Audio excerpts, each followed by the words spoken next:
I'm the vice president for TBS International. We are, the firm is like part of TBS. We did the aquarium in Georgia, the World Congress Center, the Georgia Dome, a lot of the high-rises in Midtown, the King and Queen building on 425. Oh, really? And,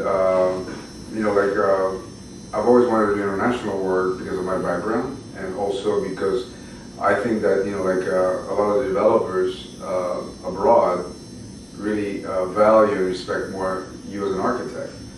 In the States, because of the way we work, it's very efficient, it's very bottom line, and that's very, very good.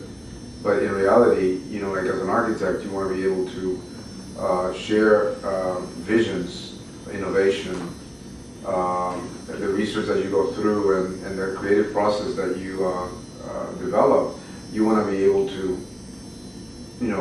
show it off to the clients just to better their products. And in the States, they have too many formulas. The people in real estate, a lot of the developers, they depending, what area in Atlanta, whether it's Gwinnett, Cobb County, or it sets right there the budget and the going price for the construction of any given building or residence, whatever it is.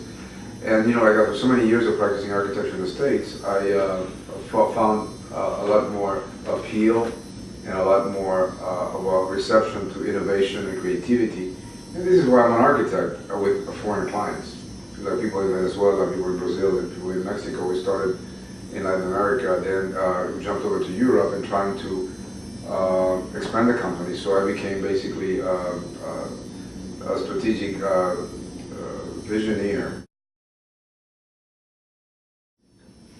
If you were, what advice, we consider you an entrepreneur, taking TBS from just being a domestic company To international. to international. What advice would you give an aspiring entrepreneur? And also, what do you think is the definition of an entrepreneur? Well, the advice, definition maybe first. An entrepreneur to me is somebody that has a vision and in an undeterred way goes after it and tries to accomplish it. And I say tries to accomplish it because, at times, there may be deterrents along the way that may exclude him from being able to do that. In the States, you know your field, you know your ground, so maybe that battleground is known to you. But when you go international, I think I was telling you guys that you have some knowledge, but in reality you're on a skateboard, and you have to dodge obstacles, you have to jump over hurdles, and get back on that skateboard so you keep rolling and moving forward. So to me, it's definitely it's somebody that has a vision or develops a vision along the way from certain things that he's learned, certain skills he's developed, and that he goes after it. And nothing is going to stop him because he believes that he is that dream. Okay, that to me, I don't know what the dictionary says, but that to me is an entrepreneur.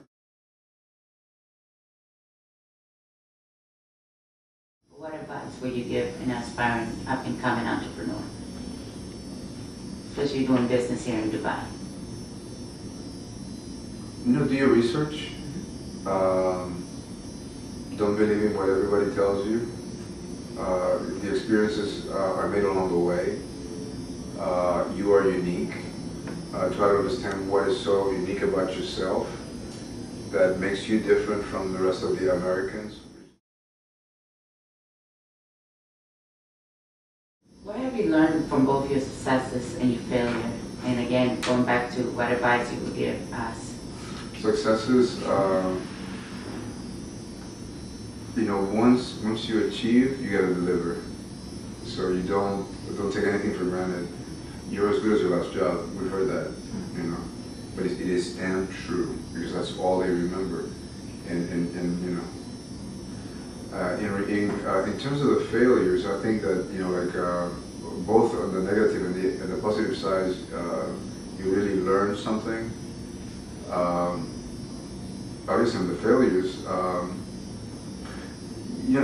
I take them well. I take criticism well, And if I see something, if I fail at something, it's because it was not meant to be. You know, I don't linger on it. I don't linger on it because I know that if I went after something, we did our best. And if we didn't, and if we didn't get it, then that's the answer. So failures are good. Failures are when you really stumble and get up, you're not gonna let it happen again, so you learn from that. It's all about lessons.